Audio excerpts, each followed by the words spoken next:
Escuché esas palabras como un cuchillo que atraviesa el alma. Mi nietecita, mi pequeña luz, mi razón de levantarme cada mañana. Acababa de decir con voz clara y firme: no quiero que la abuela venga. Yo estaba parada ahí, del otro lado de la puerta de la cocina, con las manos llenas de las galletas de avena que había horneado esa mañana, pensando en ella, en su sonrisa, en cómo se le iluminaban los ojitos cuando las probaba todavía tibias.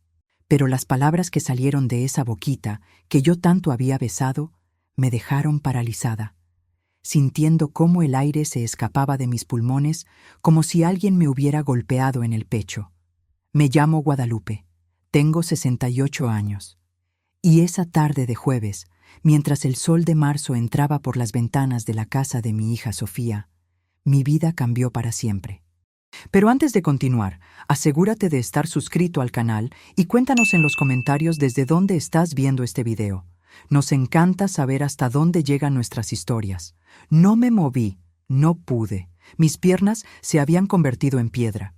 Escuché la voz de mi hija, Sofía, respondiendo desde algún lugar de esa cocina que yo conocía tan bien, porque durante años fue mi cocina, la que yo limpié miles de veces, donde preparé incontables comidas para ella cuando era niña, donde curé sus rodillas raspadas y sequé sus lágrimas. Ay, mi amor, no digas eso. Escuché que Sofía le decía a la niña, pero su tono, Dios mío, su tono no tenía la firmeza de una madre corrigiendo a su hija. Sonaba cansada, resignada, como quien repite algo que en el fondo siente, pero no se atreve a decir en voz alta. Pero es que siempre huele raro.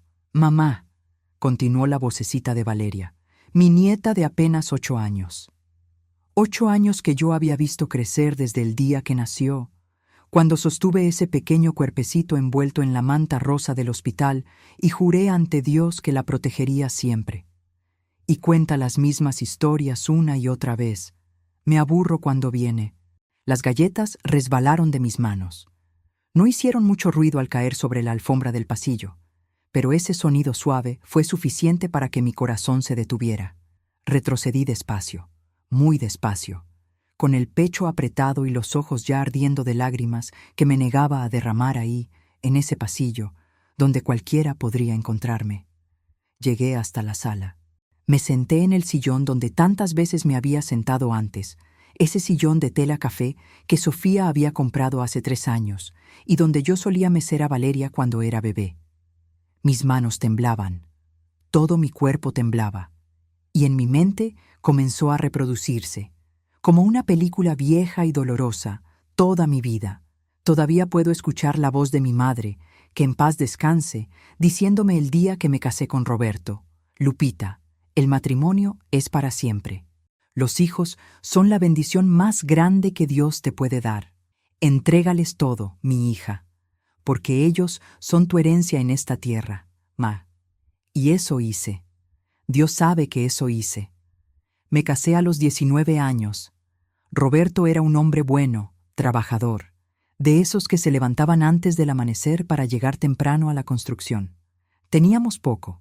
Vivíamos en una casita chiquita de 2 cuartos en la colonia Guerrero, pero éramos felices, o al menos yo creía que éramos felices.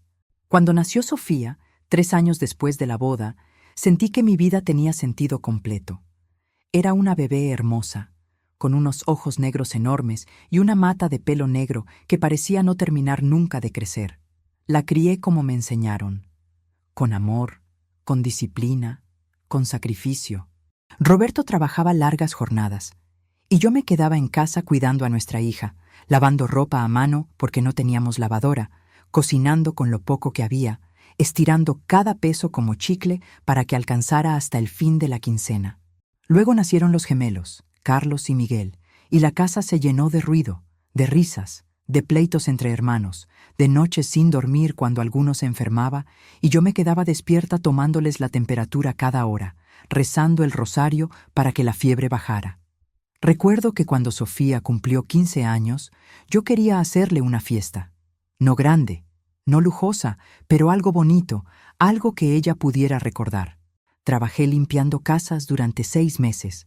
a escondidas de Roberto, porque él decía que su mujer no tenía por qué trabajar, que para eso él se mataba en la obra.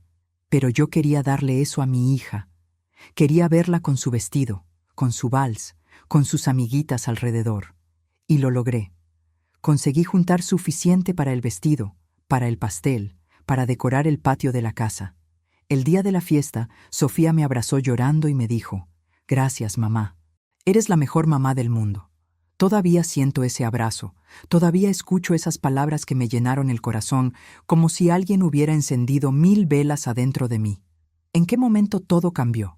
Cuando Sofía entró a la universidad, yo estaba tan orgullosa. Era la primera de la familia en llegar tan lejos.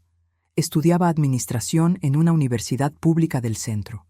Todos los días se levantaba a las 5 de la mañana para tomar 2 camiones y llegar a tiempo.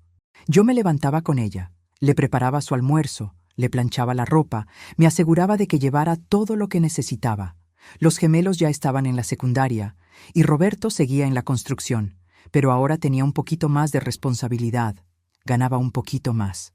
Fue en el último año de la carrera cuando Sofía conoció a Ernesto, un muchacho de familia acomodada, con estudios, con futuro. Al principio me dio gusto. Pensé, mi hija se merece a alguien que la cuide, que le dé lo que yo no pude darle. Pero desde el principio, Ernesto me miraba, diferente. Como si yo fuera algo que había que tolerar, algo que venía en el paquete, pero que, de poder elegir, él habría dejado fuera. Y lo que vino después, nunca lo imaginé. Se casaron cuando Sofía tenía 25 años. Yo tenía 47. La boda fue grande, elegante, en un salón bonito del sur de la ciudad. La familia de Ernesto pagó todo. Yo me sentí fuera de lugar desde que llegué. Las señoras de su familia me miraban de arriba a abajo, con sus vestidos caros y sus joyas que brillaban más que las luces del salón. Me preguntaban cosas con una sonrisa que no llegaba a los ojos. «¿Y usted a qué se dedica, señora Guadalupe?» Cuando respondía que era ama de casa, que había criado a mis hijos, la sonrisa se volvía más pequeña y cambiaban rápido de tema. Sofía estaba radiante ese día. Yo traté de acercarme a ella varias veces, pero siempre estaba rodeada de las amigas de la familia de Ernesto, de gente que yo no conocía. En un momento, logré tomarle la mano y le dije: «Hija, te ves hermosa. Que Dios te bendiga siempre». Ella me sonrió, pero fue una sonrisa rápida, apresurada, y enseguida volteó hacia otro lado, porque alguien la llamaba para tomarse otra foto. Roberto se emborrachó esa noche. No mucho, pero lo suficiente para que se le pusieran los ojos vidriosos y la voz pastosa. Se sentó solo en una mesa del fondo, y cuando traté de convencerlo de que bailáramos, aunque fuera una pieza, me dijo: «Déjame en paz, Lupita. Aquí no pintamos nada tú y yo. Esto no es para gente como nosotros». No supe qué responder. Me senté a su lado, con las manos sobre el regazo, viendo cómo mi hija bailaba su vals con su esposo nuevo, con toda esa gente aplaudiendo, y sentí una punzada en el pecho que no supe identificar entonces, pero que ahora reconozco perfectamente. Era el principio de volverme invisible. Después de la boda, Sofía y Ernesto se mudaron a una casa en una privada bonita de Coyoacán. Yo iba a visitarla cada semana. Le llevaba tamales, mole, las cosas que a ella le gustaban desde chiquita. Pero Ernesto casi nunca estaba cuando yo llegaba, y cuando estaba, me saludaba apenas, con un movimiento de cabeza, y luego se encerraba en su estudio. Sofía me recibía con cariño, pero ya no era el mismo cariño de antes. Había algo distante en sus ojos, algo que yo no terminaba de entender. «Mamá, no necesitas traerme comida cada semana», me dijo una tarde, mientras yo sacaba los tuppers de mi bolsa. «Ya sabes cocinar, puedo hacerlo yo misma». «Pero me gusta hacerlo, hija», le respondí, sintiendo cómo se me encogía el estómago. «Así sé que estás comiendo bien». «Estoy bien, mamá, no te preocupes tanto». Pero yo me preocupaba. Me preocupaba porque sentía que se estaba alejando de mí, que cada vez que hablábamos había más silencio entre nosotros, más palabras que no se decían. Los gemelos ya estaban en la universidad cuando Roberto enfermó. Fue repentino. Un día estaba bien, quejándose de dolor de espalda como siempre le pasaba después de tantos años cargando bultos de cemento, y al otro día no podía levantarse de la cama. Los doctores dijeron que era cáncer de páncreas, muy avanzado. Le dieron 6 meses de vida, y ni siquiera llegó a los 4. Esos 4 meses fueron un infierno. Vi a mi esposo, el hombre que me había dado 3 hijos, el hombre con el que compartí casi 30 años de vida, consumirse como una vela. Adelgazó tanto que sus huesos se marcaban debajo de la piel. Perdió el pelo. Perdió las ganas de comer, de hablar, de vivir. Yo dormía en un sillón junto a su cama, pendiente de cada quejido, de cada vez que necesitaba ir al baño o tomar agua o que le cambiara la posición porque las llagas le dolían demasiado. Sofía venía a visitarnos, pero sus visitas eran cortas. Llegaba, se quedaba media hora, a veces 1 hora, y luego decía que tenía que irse porque Ernesto la esperaba, o porque tenía una reunión, o porque simplemente estaba cansada. Los gemelos estaban ocupados con la escuela, con sus vidas, y yo no quería molestarlos. No quería que cargaran con el peso de ver morir a su padre. Pero eso no era nada comparado con lo que estaba por descubrir. La noche que Roberto murió, yo estaba sola con él. Era de madrugada. Había luna llena, y la luz entraba por la ventana del cuarto, iluminando su cara demacrada. Abrió los ojos, me miró, y con una voz que apenas era un susurro me dijo: «Perdóname, Lupita». Yo le tomé la mano, esa mano que había conocido fuerte y ahora era solo piel y huesos, y le dije: «No hay nada que perdonar, Roberto. Descansa». Él cerró los ojos. 5 minutos después dejó de respirar. Lo velamos en una funeraria pequeña. No teníamos dinero para algo más grande. Sofía llegó con Ernesto. Él se quedó parado junto a la puerta, con las manos en los bolsillos, como si estuviera esperando que aquello terminara rápido para poder irse. Sofía lloró, pero sus lágrimas me parecieron, no sé cómo explicarlo, me parecieron lágrimas de compromiso, lágrimas que se esperaba que derramara, pero que no salían desde lo más profundo de su corazón. Después del funeral, vendí la casita donde habíamos vivido todos esos años. Ya no podía pagarla sola. Me mudé a un departamento más pequeño, de 1 solo cuarto, en una zona más alejada. Los gemelos se fueron a trabajar a Monterrey. Consiguieron buenos empleos allá, formaron sus vidas. Me llamaban cada mes, a veces cada 2 meses, para preguntar cómo estaba. Yo siempre les decía que bien, que todo estaba bien, aunque pasara días enteros sin hablar con nadie, aunque la soledad me pesara como una cobija mojada sobre los hombros. Sofía también se distanció después de la muerte de Roberto. Sus visitas se volvieron esporádicas. Yo la llamaba y a veces contestaba, a veces no. Cuando contestaba, la conversación era breve. «Hola, mamá. ¿Todo bien? Ahorita estoy ocupada. Te llamo luego». Y luego nunca llegaba. Si hubiera sabido en ese momento lo que sé ahora. Cuando Sofía me dijo que estaba embarazada, sentí que la vida me daba una segunda oportunidad. Iba a ser abuela. Iba a tener un bebé a quien cuidar, a quien amar, a quien llenar de todo ese amor que sentía que ya no tenía a dónde ir. Valeria nació un día de octubre, en un hospital privado al que yo llegué después de tomar 3 camiones porque no tenía dinero para un taxi. Cuando entré al cuarto y vi a esa bebé recién nacida en los brazos de Sofía, se me salieron las lágrimas. Era perfecta, pequeñita, con los cachetes rojos, con las manitas cerradas en puños.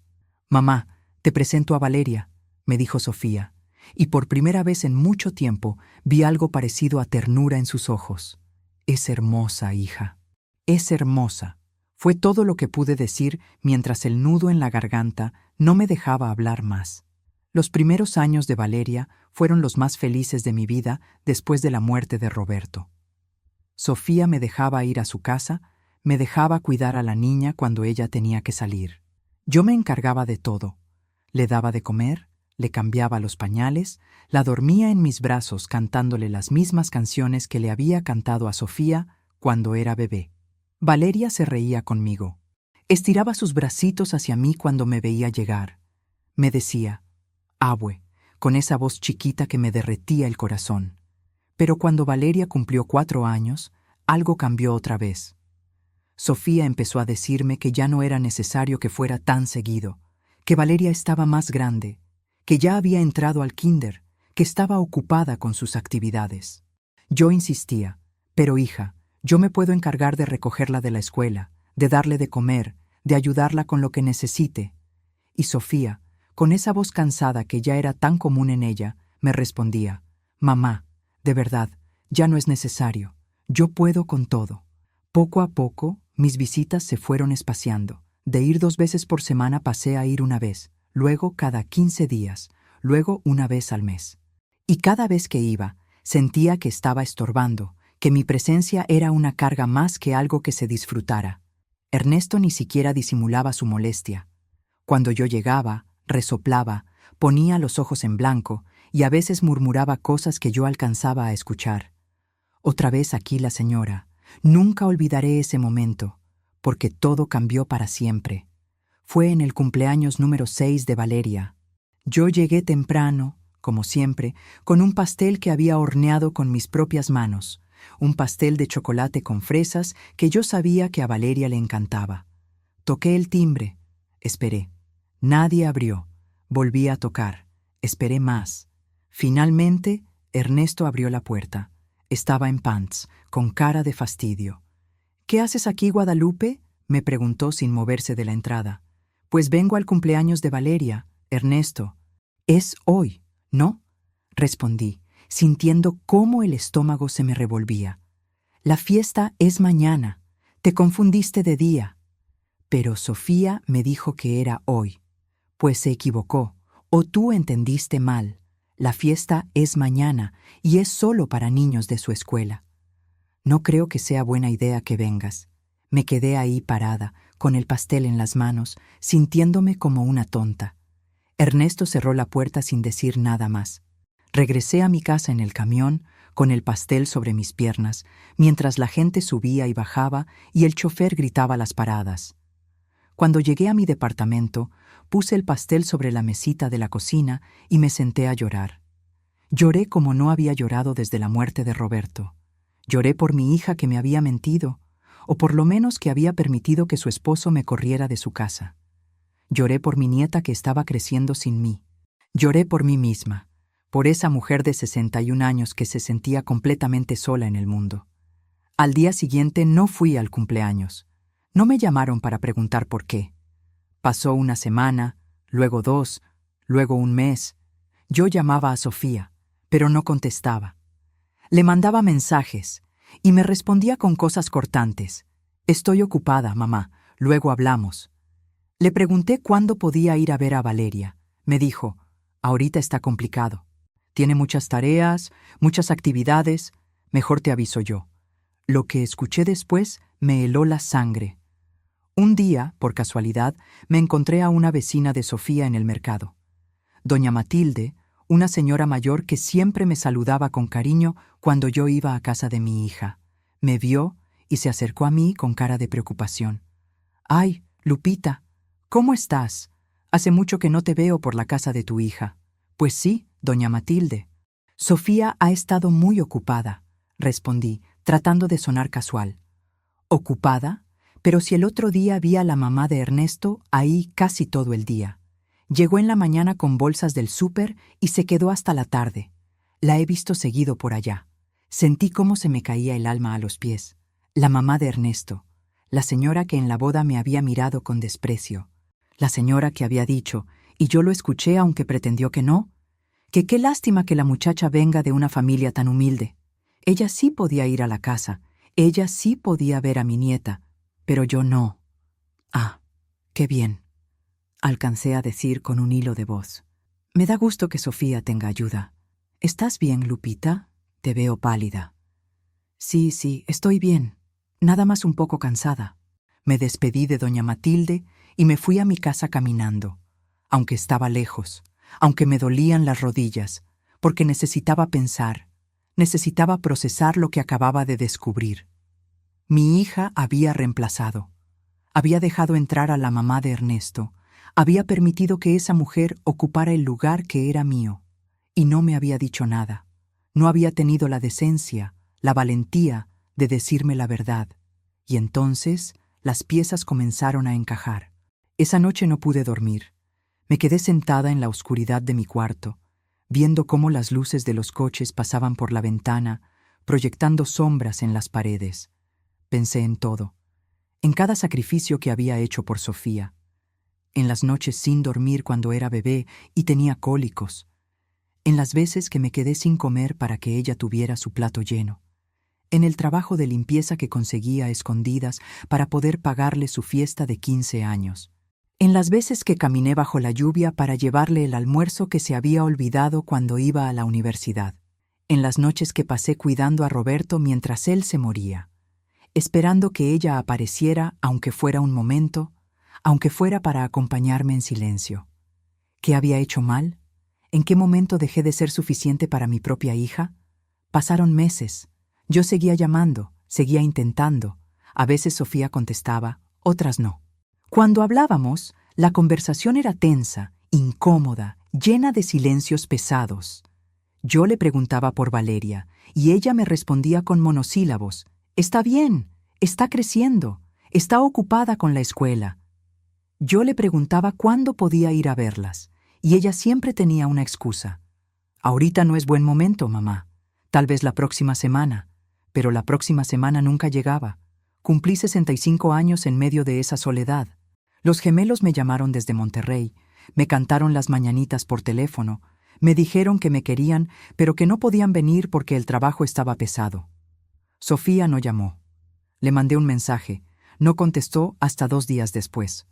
Perdón, mamá, se me pasó. Feliz cumpleaños atrasado. Eso fue todo. Me senté en mi cuartito ese día de mi cumpleaños, con una velita clavada en un pedazo de pan dulce que había comprado en la panadería de la esquina, y me puse a cantar las mañanitas a mí misma. Mi voz sonaba rara en ese espacio vacío, como si ni siquiera yo misma creyera en lo que estaba cantando. Soplé la velita, pedí un deseo, que mi hija me quisiera otra vez, que mi nieta me conociera de verdad, que alguien me recordara que todavía existía. Pero la verdad más dolorosa aún estaba por llegar. Un día recibí una llamada de Sofía. Yo estaba limpiando el departamento, escuchando la radio para sentir que había algo de vida a mi alrededor. Cuando vi su nombre en la pantalla del teléfono, el corazón me dio un brinco. Contesté rápido. «Hija, ¿todo bien?» «Hola, mamá. Sí, todo bien. Te llamaba para avisarte que Valeria va a hacer su primera comunión el próximo mes». «¿De verdad? ¡Qué alegría, hija! Claro que voy a ir. ¿Qué necesitas? ¿Puedo ayudar en algo?» «No, mamá, no necesito ayuda. Ya tengo todo organizado. Solo te avisaba para que sepas la fecha. ¿Y cuándo son los ensayos? Yo puedo acompañar a Valeria, puedo ayudarla a repasar las oraciones». «No hace falta, mamá. La mamá de Ernesto ya se está encargando de eso». Ahí estaba otra vez, la mamá de Ernesto, la que sí era suficientemente buena, suficientemente elegante, suficientemente todo lo que yo no era. «Ah, entiendo», dije, sintiendo cómo se me cerraba la garganta. «Pues bueno, entonces solo iré ese día». «Sí, mamá. Te mando la dirección de la iglesia. Es en la tarde, a las 5». Colgamos. Me quedé con el teléfono en la mano, viendo la pantalla que se fue poniendo negra. No lloré. Ya no me quedaban lágrimas. El día de la primera comunión llegó. Me arreglé lo mejor que pude. Me puse mi vestido azul marino, el más bonito que tenía, el que había comprado en una tienda de segunda mano, pero que se veía presentable. Me peiné con cuidado.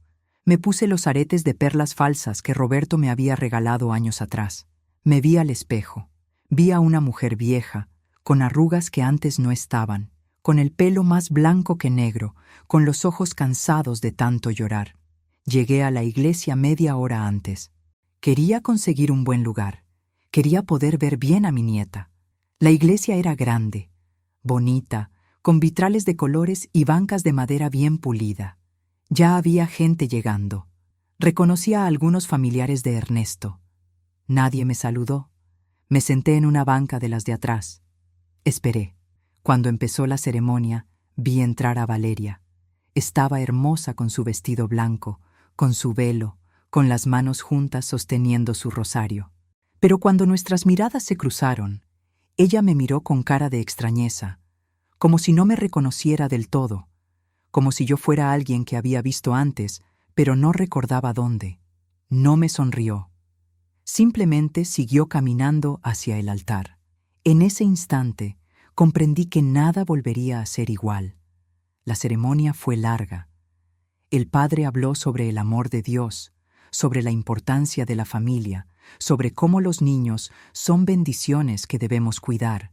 Yo escuchaba sus palabras y sentía que cada una era un cuchillo. ¿Dónde estaba el amor de Dios en mi vida? ¿Dónde estaba esa familia de la que hablaba? Yo había cuidado a mi familia, había dado todo por ellos, y ahora estaba sentada en la parte de atrás de una iglesia, viendo a mi nieta sin que ella siquiera supiera realmente quién era yo. Después de la ceremonia, hubo una comida. Era en un salón bonito, decorado con globos blancos y dorados. Había mesas llenas de comida, un pastel enorme de 3 pisos, meseros caminando con charolas. Yo me sentí completamente fuera de lugar. Me senté en una mesa del fondo. Nadie se acercó a hablarme. Sofía estaba ocupada recibiendo a los invitados, sonriendo, abrazando a la gente. Ernesto estaba a su lado, con una sonrisa que a mí siempre me había parecido falsa.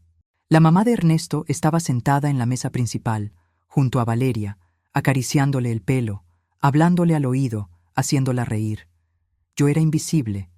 Estuve ahí 2 horas, 2 horas viendo desde lejos. Comí un poco, apenas probé la comida que no tenía sabor en mi boca. Cuando nadie me estaba viendo, me levanté y me fui. Salí del salón, caminé por la calle hasta la parada del camión y regresé a mi casa con el corazón más pesado que nunca. Y cuando pensé que ya no podía doler más, pasaron 3 años. 3 años en los que yo seguí llamando, seguí insistiendo, seguí tratando de ser parte de la vida de mi hija y mi nieta. Pero cada vez era más difícil. Cada vez me sentía más rechazada, más excluida. Sofía ya casi no me contestaba. Cuando lo hacía, era brusca, directa, como si hablar conmigo fuera una obligación molesta que tenía que cumplir rápido para quitársela de encima. Yo empecé a enfermarme. Primero fue la presión alta. El doctor me dijo que tenía que cuidarme, que tenía que tomar mis pastillas, que tenía que evitar el estrés. Le dije, «Doctor, ¿cómo evito el estrés cuando mi propia hija no quiere hablar conmigo?» Él me miró con lástima y solo me repitió que tomara mis medicinas. Luego empezaron los dolores en las articulaciones. Artritis, dijeron. Normal a mi edad. Me dieron más pastillas. Las rodillas me dolían tanto que había días en que no podía salir del departamento. Me quedaba ahí, sentada en mi sillón viejo, viendo la televisión sin realmente ver nada, esperando que sonara el teléfono, esperando que alguien se acordara de mí. Los gemelos seguían en Monterrey. Sus llamadas ahora eran cada 3 o 4 meses. Me contaban de sus trabajos, de sus esposas, de sus hijos que yo apenas conocía. Yo les preguntaba cuándo iban a venir a visitarme. Siempre tenían excusas: el trabajo, el dinero, los niños con la escuela. Les decía que no importaba, que yo solo quería verlos aunque fuera un ratito. Me decían, «Sí, mamá, pronto vamos, te lo prometemos». Pero los meses pasaban y no llegaban. Cumplí 68 años completamente sola. Ni siquiera hubo llamadas ese día. Me desperté, me levanté como pude porque las rodillas me dolían horrores. Me preparé un café que tomé viendo por la ventana cómo la gente pasaba por la calle, ocupada con sus vidas, con sus familias, con sus propósitos. Yo no tenía propósito. Yo solo existía, respiraba, esperaba. Fue 2 semanas después de mi cumpleaños cuando decidí hacer algo. No sé qué me dio el valor, o tal vez era la desesperación. Horneé galletas de avena, las favoritas de Valeria, o al menos las que eran sus favoritas cuando era más chiquita. Las puse en un tupper. Me arreglé. Tomé el camión, llegué a la casa de Sofía a media tarde de un jueves. Toqué el timbre. Nadie contestó. Esperé. Volví a tocar. Nada. Entonces escuché voces adentro. Risas. Reconocí la risa de Valeria. Estaban ahí. Simplemente no querían abrir. O no habían escuchado. Decidí creer que no habían escuchado.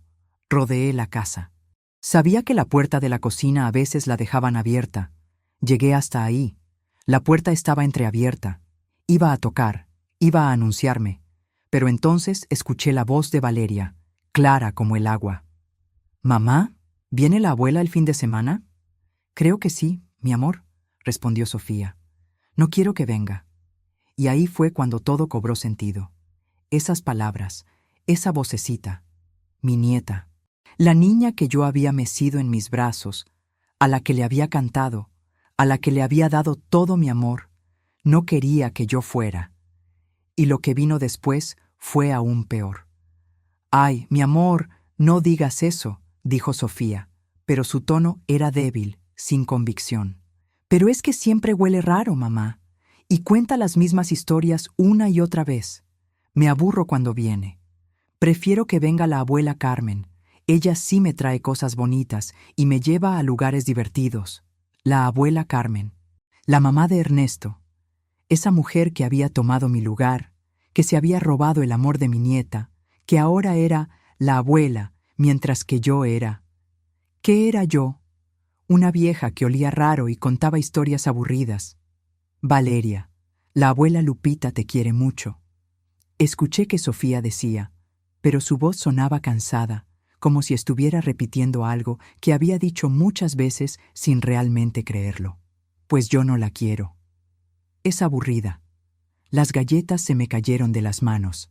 No hicieron mucho ruido, pero fue suficiente. Me di la vuelta. Caminé hacia la calle.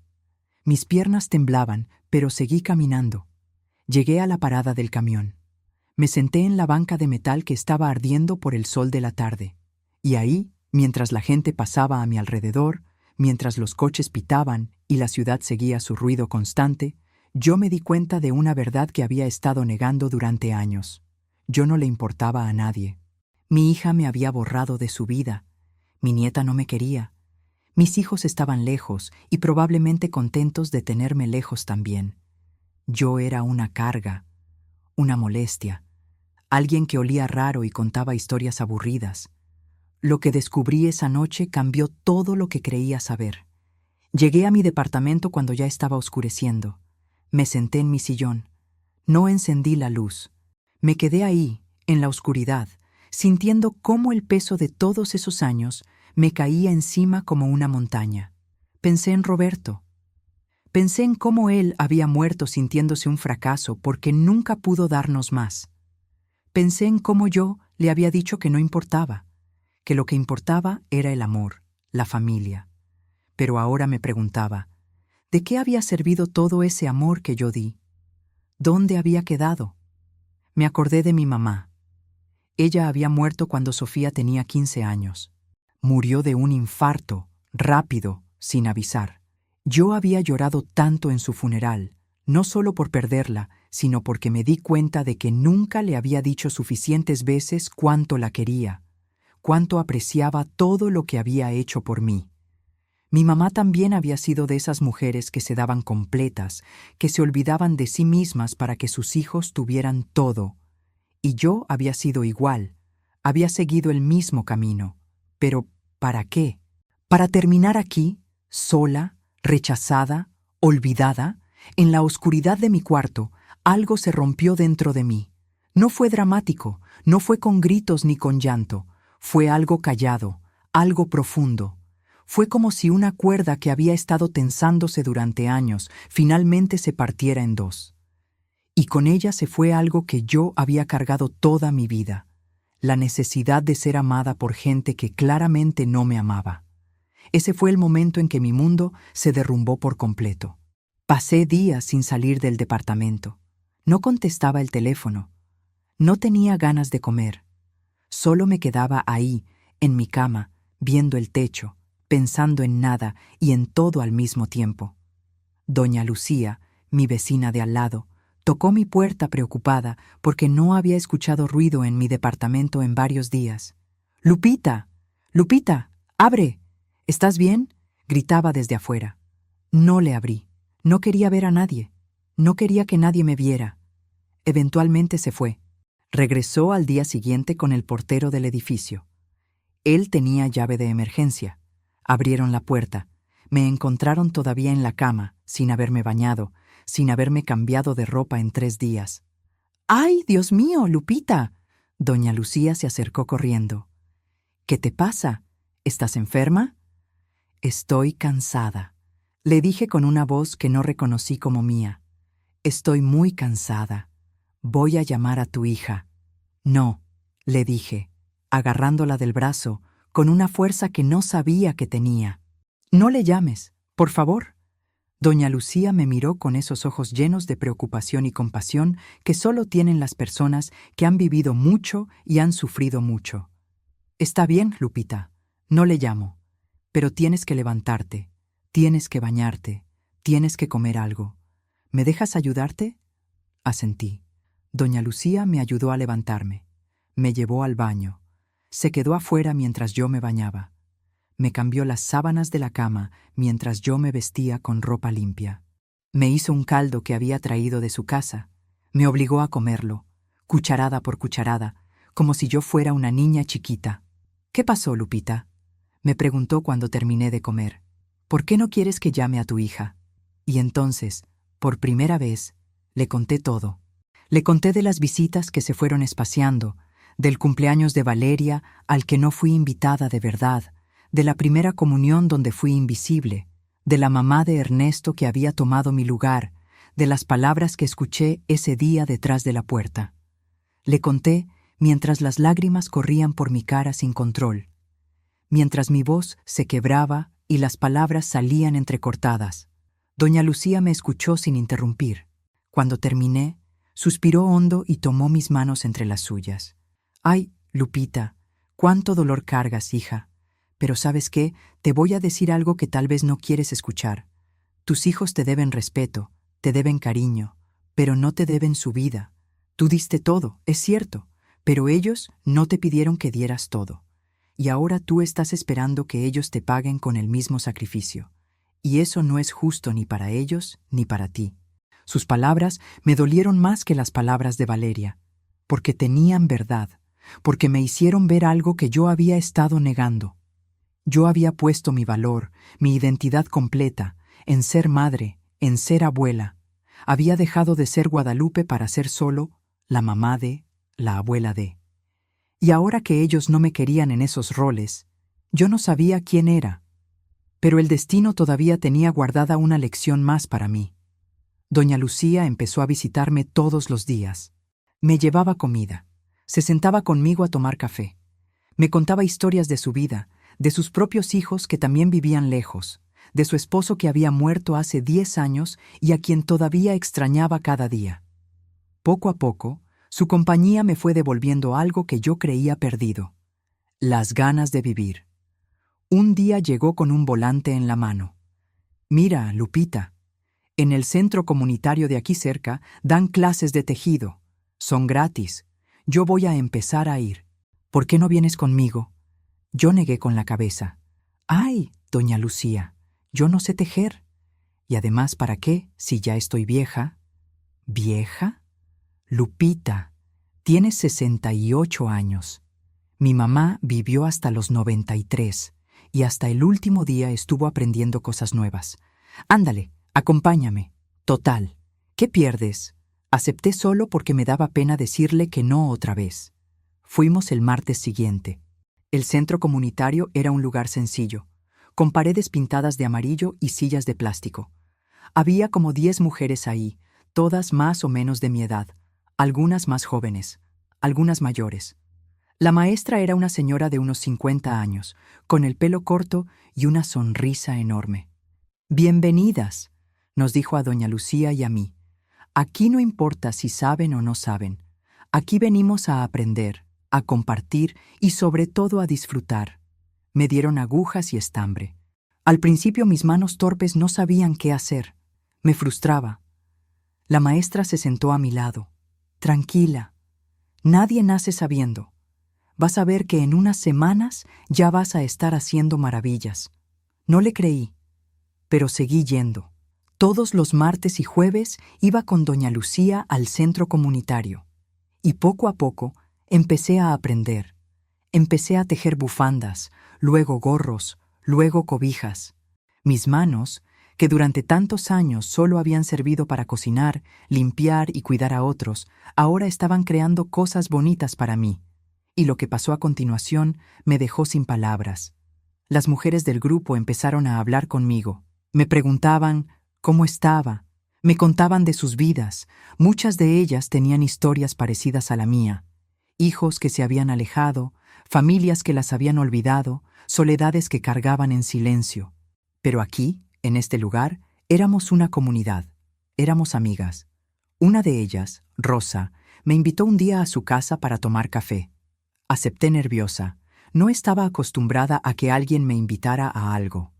Su casa era pequeña, como la mía, pero llena de plantas y de fotos. Nos sentamos en su cocina. Me sirvió café y pan dulce. ¿Sabes, Lupita?, me dijo mientras movía su café. Yo también tengo una hija que no me habla. Hace 3 años tuvimos una pelea muy fea por una herencia de mi mamá, y desde entonces ya no quiere saber nada de mí. Al principio yo me moría de tristeza. Lloraba todos los días. Me enfermé. Pero luego entendí algo. Yo no puedo controlar lo que ella siente o hace. Solo puedo controlar lo que yo siento y hago. Y decidí que no iba a desperdiciar lo que me queda de vida sufriendo por alguien que eligió no estar conmigo. Sus palabras se clavaron en mi corazón. Sonaban tan simple, pero eran tan difíciles de aplicar. ¿Y no te duele?, le pregunté. Claro que me duele. Todos los días me duele. Pero el dolor ya no me paraliza. Aprendí a vivir con él, como quien vive con una cicatriz. Está ahí, pero ya no sangra. Regresé a mi casa esa tarde pensando en lo que Rosa me había dicho.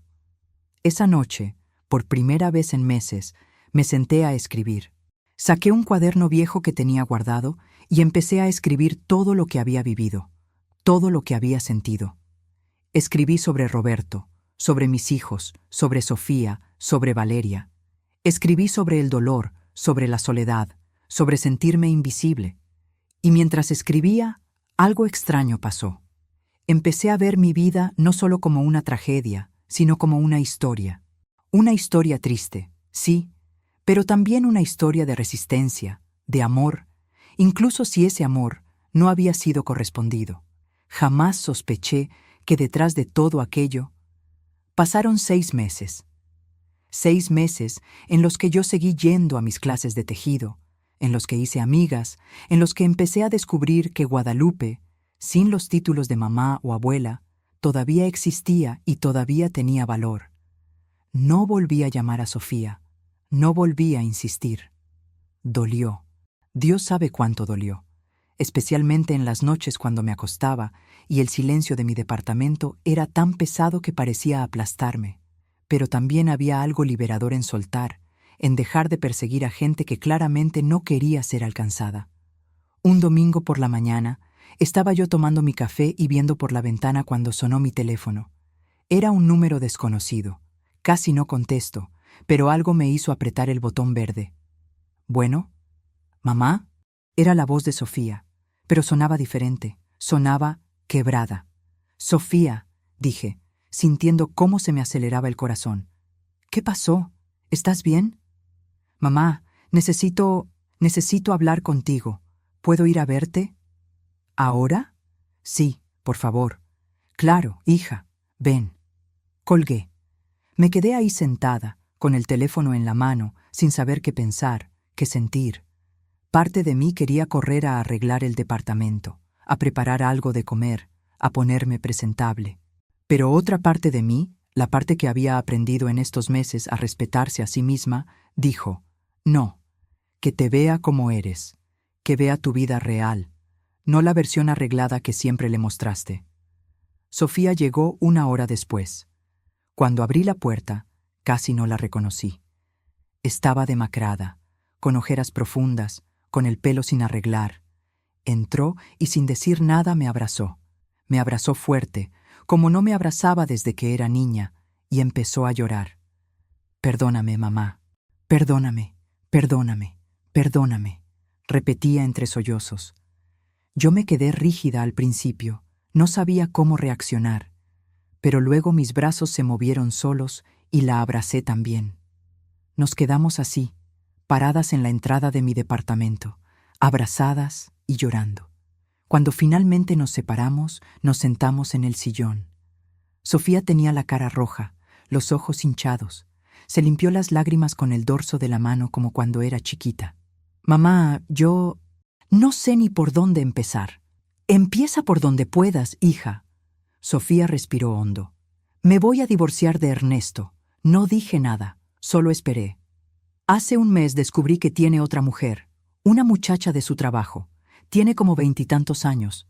La vi una tarde cuando fui a recogerlo porque su coche estaba en el taller. Los vi saliendo juntos del edificio, riéndose, y él le tocaba la cintura de una forma que yo sabía que no era de compañeros de trabajo. Lo confronté. Al principio negó todo, pero luego admitió que llevaban meses viéndose, que estaba enamorado de ella, que yo me había vuelto aburrida, que nuestro matrimonio ya no tenía sentido. Las lágrimas empezaron a caer otra vez por su cara. Y lo peor, mamá, lo peor es que cuando le dije que se fuera de la casa, ¿sabes qué me dijo? Me dijo, tu mamá tenía razón.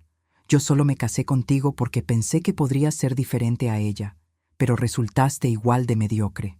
Sentí como la rabia subía por mi pecho, pero la contuve. ¿Y qué tiene que ver tu mamá en todo esto?, le pregunté, aunque ya sabía la respuesta. Sofía se cubrió la cara con las manos. Mamá, yo dejé que Ernesto y su familia me alejaran de ti. Desde el principio, él me hacía comentarios sobre ti, que cómo te vestías, que cómo hablabas, que venías de un mundo muy diferente al de ellos, y su mamá también. Siempre con sus indirectas, siempre haciéndome sentir que yo tenía que elegir entre ustedes o ellos. Y yo, Dios, mamá, yo elegí mal. Elegí a la gente que me hacía sentir que era mejor de lo que era, que me había superado, que ya no pertenecía al mundo de donde venía.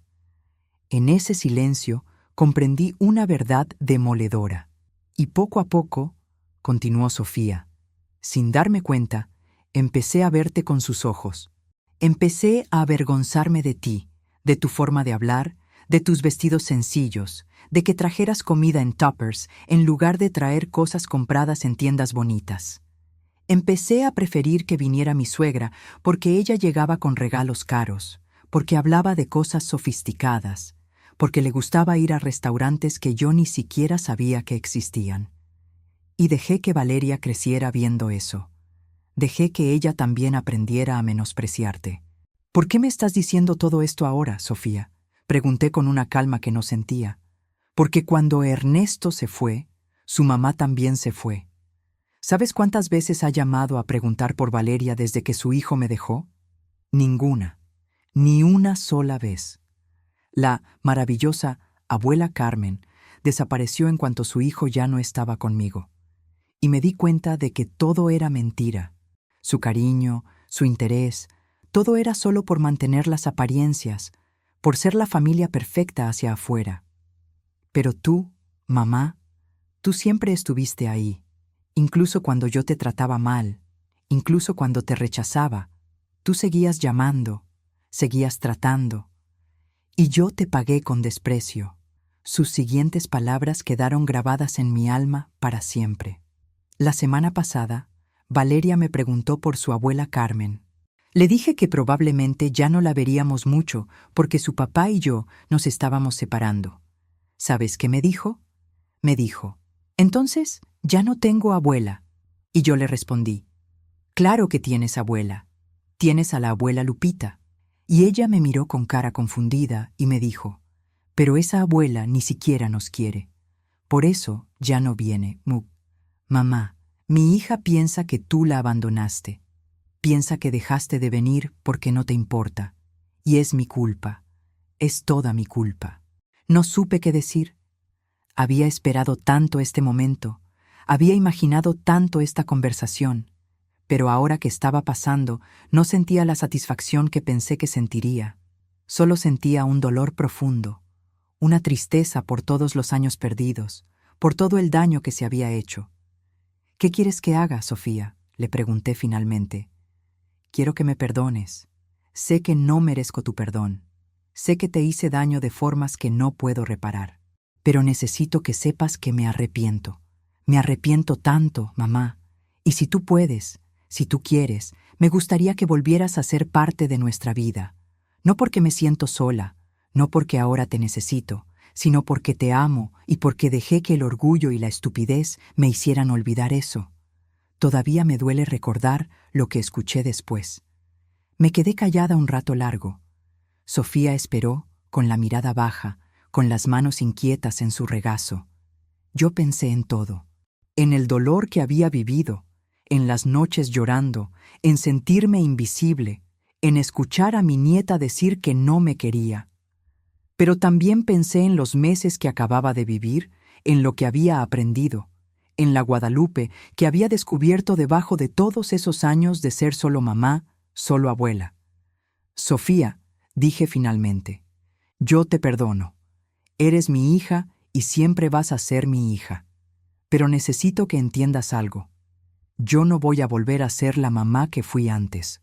La mamá que se dejaba pisar, que aceptaba cualquier migaja de cariño que le aventaran, que ponía las necesidades de todos antes que las propias hasta el punto de perderse a sí misma. Esa mamá se murió el día que escuché a Valeria decir que no me quería». Sofía levantó la mirada, asustada. «No, no me interrumpas. Déjame terminar. Te perdono, y puedo volver a tener una relación contigo y con Valeria, pero va a ser diferente. Yo voy a venir cuando pueda y cuando quiera, no cuando tú me necesites para cuidar a la niña o para ayudarte con algo. Voy a decir que no cuando no tenga ganas de hacer algo. Voy a poner límites. Y si eso no te parece bien, si lo que tú quieres es volver a tener a la mamá incondicional que hace todo sin quejarse, entonces mejor no volvamos a intentarlo porque yo ya no puedo ser esa persona». Sofía empezó a llorar otra vez. «Eso es exactamente lo que quiero, mamá. Quiero conocer a la Guadalupe real, no solo a mi mamá. Quiero que Valeria te conozca de verdad. Quiero aprender a valorarte, a respetarte, no solo como mi madre, sino como persona». Y ahí fue cuando todo cobró sentido. Nos abrazamos otra vez. Pero esta vez fue diferente. Fue un abrazo entre dos mujeres que habían pasado por el fuego y habían salido chamuscadas, pero vivas. Fue un abrazo que no prometía que todo iba a ser perfecto, pero sí que ambas íbamos a intentar hacer las cosas mejor. Los meses siguientes fueron difíciles. No voy a mentir y decir que todo se arregló de la noche a la mañana, porque no fue así. Sofía estaba pasando por su divorcio, y eso traía estrés, tristeza, momentos de desesperación. Yo fui a visitarla, pero como había dicho, en mis términos, iba cuando quería ir, me quedaba el tiempo que quería quedarme, y cuando sentía que algo no estaba bien, lo decía. Si Valeria me hablaba con falta de respeto, ya no me quedaba callada. Le decía, con firmeza pero sin dureza, que esa forma de hablar no era correcta. Valeria, al principio, no sabía qué hacer conmigo. Estaba acostumbrada a que los adultos a su alrededor hicieran lo que ella quería, pero poco a poco empezamos a conocernos de verdad. Le enseñé a tejer. Al principio no quería, decía que era aburrido, pero cuando logró hacer su primera bufanda y vio lo orgullosa que se sintió, algo cambió. Empezó a preguntarme cosas sobre mi vida, sobre cómo era México cuando yo era joven, sobre su abuelo Roberto. Una tarde, mientras tejíamos juntas en la sala de Sofía, Valeria me preguntó, «Abuela, ¿es cierto que yo dije que no te quería?». La pregunta me tomó por sorpresa. Sofía estaba en la cocina y volteó con cara de preocupación. «Sí, mi amor, es cierto», le respondí con honestidad. «¿Y por qué no dejaste de venir para siempre?». «Yo hubiera dejado de venir si alguien dijera eso de mí. Porque a veces, Valeria, el amor significa quedarte incluso cuando duele, pero también significa saber cuándo alejarte para cuidarte a ti misma. Yo me alejé por un tiempo porque necesitaba sanar, pero volví porque tu mamá me lo pidió y porque creo que todos merecemos una segunda oportunidad». Valeria dejó de tejer y me miró con esos ojos que eran tan parecidos a los de Sofía cuando era niña. Lo siento, abuela, yo era una niña tonta. No eras tonta, mi amor. Eras una niña a la que le enseñaron a valorar las cosas equivocadas. Pero estás aprendiendo, y eso es lo que importa. Lo que estaba a punto de descubrir cambiaría mi vida para siempre. Un año después de aquella conversión con Sofía, las cosas habían mejorado mucho. Sofía y yo teníamos una relación más honesta, más real. Ya no fingíamos que todo estaba perfecto. Cuando había problemas, hablábamos. Cuando estábamos molestas, lo decíamos. Y Valeria, mi nietecita, ahora me buscaba. Me llamaba por teléfono para contarme de su día. Me pedía que fuera a ver sus obras de la escuela, me enseñaba sus dibujos. Los gemelos finalmente vinieron a visitarme desde Monterrey. Fue un fin de semana completo. Al principio fue incómodo, porque había mucho que no habíamos dicho durante años, pero poco a poco fuimos hablando, les conté todo. El dolor que viví, cómo me sentí abandonada, cómo casi me pierdo a mí misma. Ellos también se disculparon. Me dijeron que estaban tan ocupados construyendo sus vidas que no se dieron cuenta de cómo me sentía. Mamá, me dijo Carlos, mi hijo mayor, mientras estábamos sentados en el pequeño comedor de mi departamento. Yo siempre pensé que tú estabas bien, que eras fuerte, que no nos necesitabas. Nunca nos dijiste que sufrías. No tenía que decírselos, Carlos. Ustedes tenían que ver, tenían que preguntar, pero está bien, ya pasó. Lo importante es que estamos aquí ahora. Esas palabras resonaron en mi cabeza durante días. Una tarde, mientras ordenaba mi cuarto, encontré el cuaderno donde había escrito toda mi historia meses atrás. Lo leí de nuevo, y me sorprendí al darme cuenta de cuánto había cambiado desde que escribí esas páginas. Ya no era la misma mujer rota que había puesto esas palabras en el papel. Seguía llevando el dolor, sí. Las cicatrices estaban ahí, pero ya no sangraban. Decidí hacer algo que nunca imaginé que haría. Empecé a ir a terapia. Una de mis amigas del grupo de tejido me había hablado de un centro donde daban atención psicológica a bajo costo para adultos mayores. Al principio me resistí. «Yo no estoy loca», le dije. «No es para los locos, Lupita», me respondió ella. «Es para los que queremos estar mejor». La psicóloga era una mujer joven, de unos 30 años, con una voz suave y una paciencia infinita. En las primeras sesiones yo no sabía ni qué decir. Me preguntaba cosas y yo respondía con monosílabos, pero poco a poco empecé a abrirme.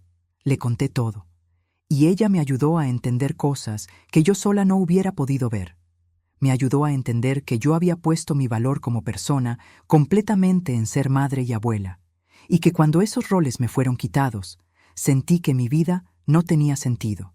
Me ayudó a entender que el amor no debe doler tanto, que el sacrificio constante sin reciprocidad no es amor, es autodestrucción. Me ayudó a perdonarme a mí misma por haber permitido que me trataran mal durante tanto tiempo. Las sesiones de terapia se convirtieron en un espacio sagrado para mí.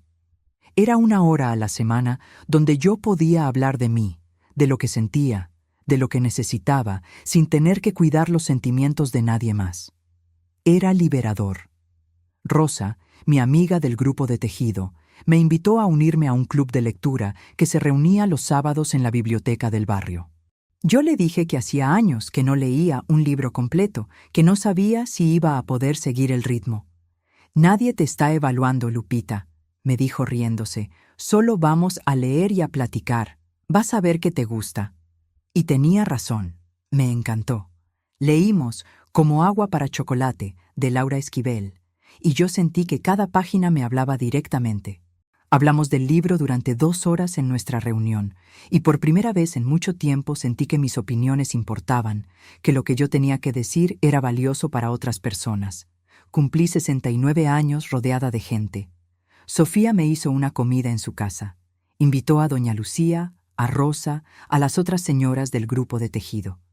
Los gemelos no pudieron venir, pero me llamaron y estuvimos hablando por videollamada más de 1 hora. Valeria me hizo una tarjeta con sus propias manos, con dibujos de las dos tejiendo juntas. Cuando apagué las velitas del pastel, no pedí ningún deseo.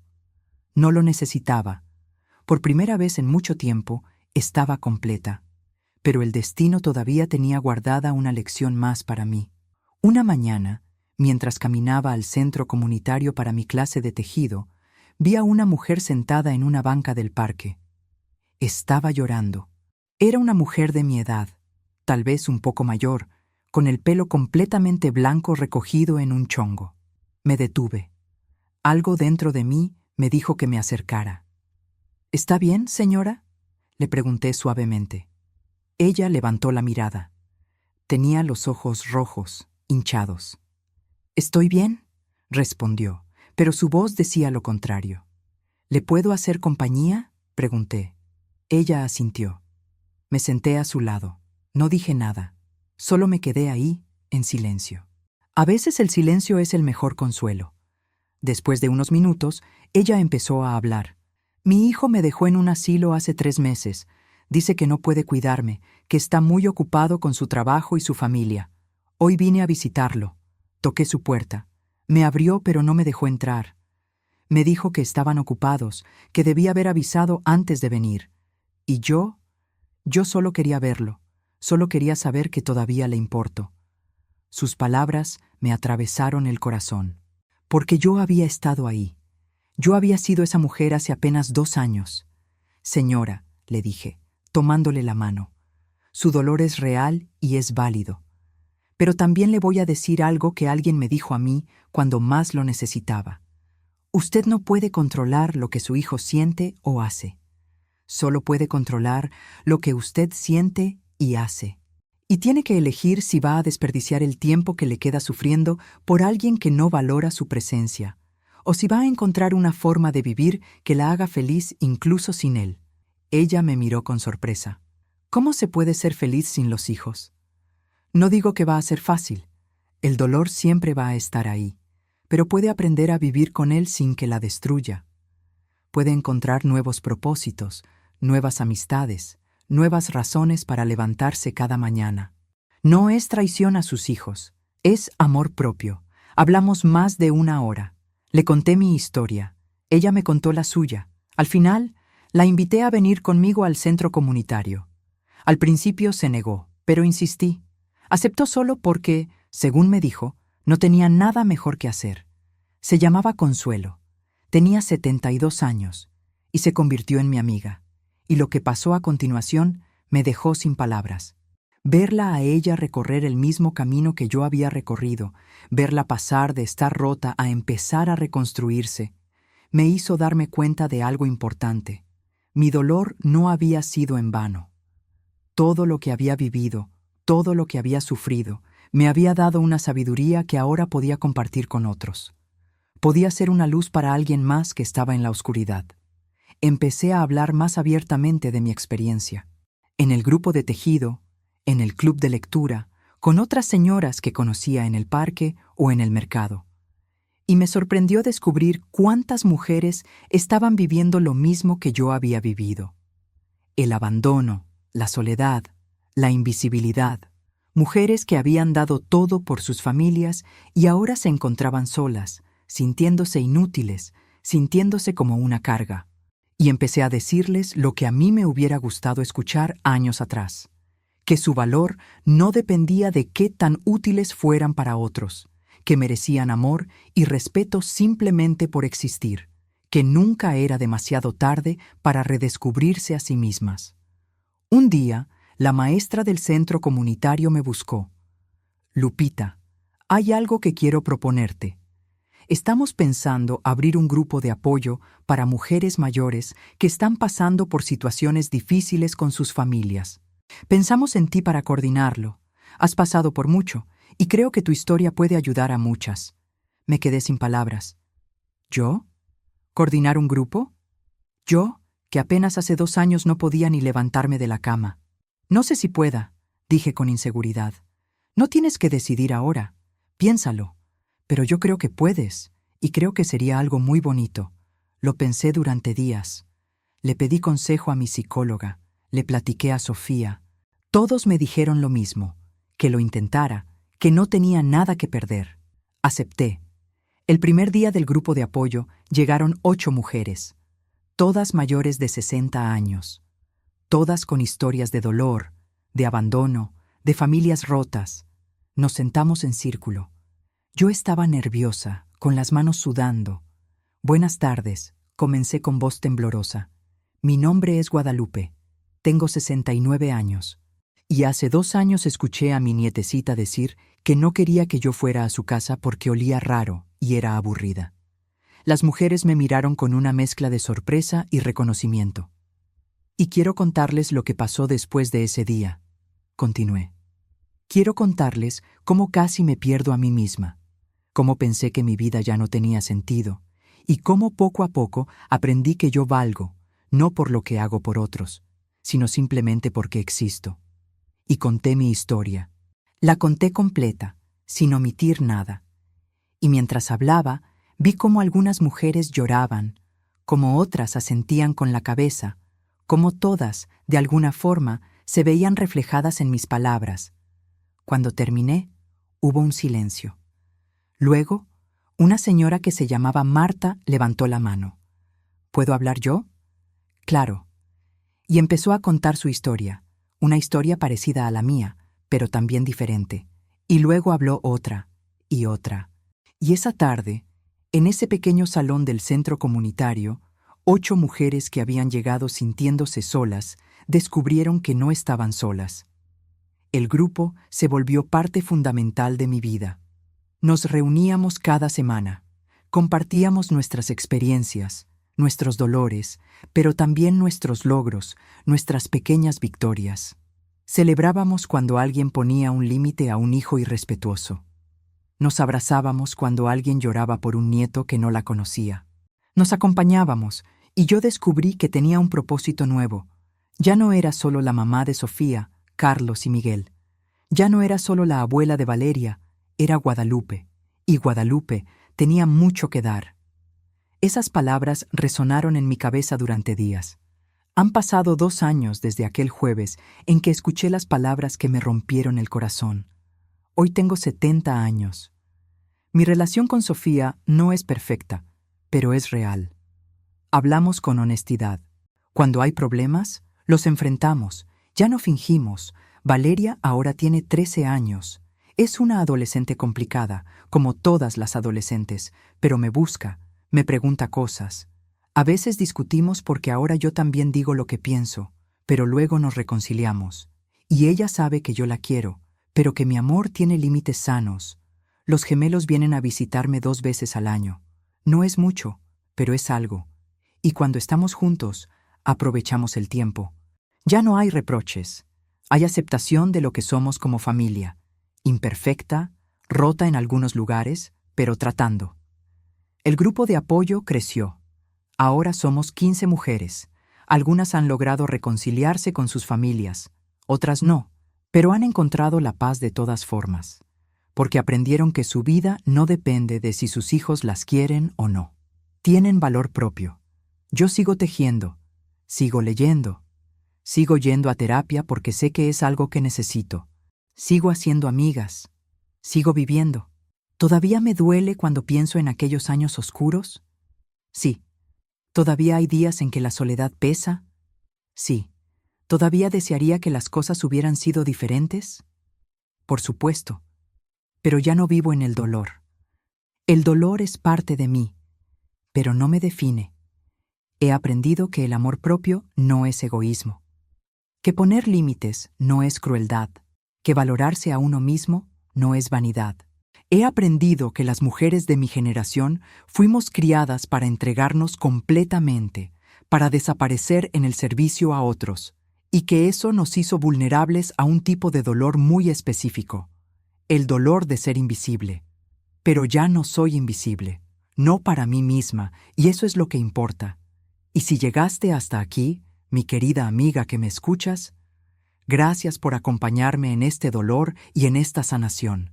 Suscríbete al canal si esta historia tocó tu corazón y cuéntame en los comentarios, ¿alguna vez te has sentido invisible para quienes más amaste? Este es nuestro espacio seguro, donde lo que vivimos en silencio por fin encuentra voz. Mi nombre es Guadalupe Hernández Morales. Y si algo quiero que te lleves de mi historia, es esto. Nunca es demasiado tarde para reencontrarte contigo misma. Nunca es demasiado tarde para poner límites. Nunca es demasiado tarde para elegir tu propia felicidad. El camino va a ser difícil, va a doler, va a haber momentos en los que quieras rendirte. Pero del otro lado, hay una versión de ti que te está esperando. Una versión que sabe su valor, que se respeta, que puede amar sin perderse en ese amor. Y esa versión de ti vale la pena cada paso del camino. Fin.